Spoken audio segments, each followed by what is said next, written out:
ببینید این درخت در این حالی که هر ساله هرس می شده، اما باز هم در طول رشد یک سالش شاخه های اضافه‌ای داره که وجودش برای رشد درخت و برای ثمر سال آینده مضر است.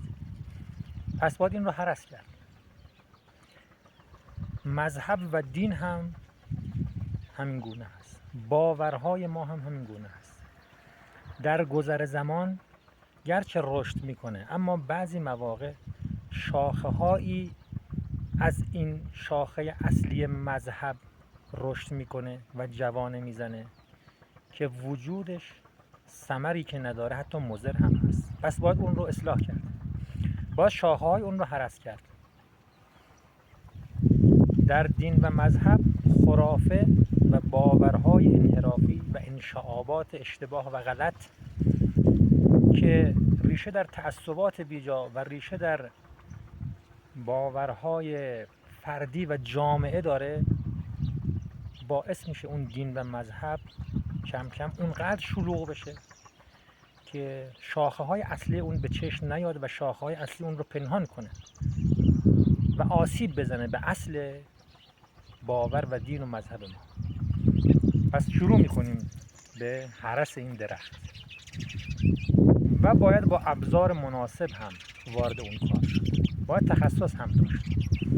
همونطور که برای هرس درخت نیاز به تخصص داریم، برای این که بشناسیم باورهای غلط رو از صحیح، بشناسیم خرافه رو از اصل دین، باید تخصص داشته باشیم که اگر بدون تخصص وارد بشیم اصل درخت رو از بن و ریشه میبریم و باعث میشیم از بین بره.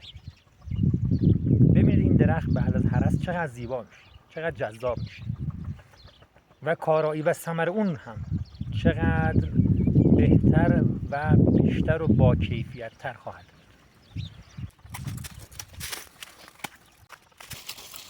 پس راهش این نیست که این درخت رو از بیخ و بن ببریم و دور بندازیم.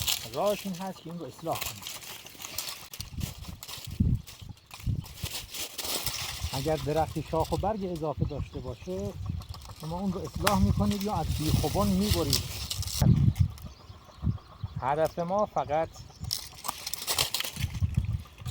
یک مثال بود تا این مسئله خوب درک بشه و هدف من همین هست. اگر گاهی نکته‌ای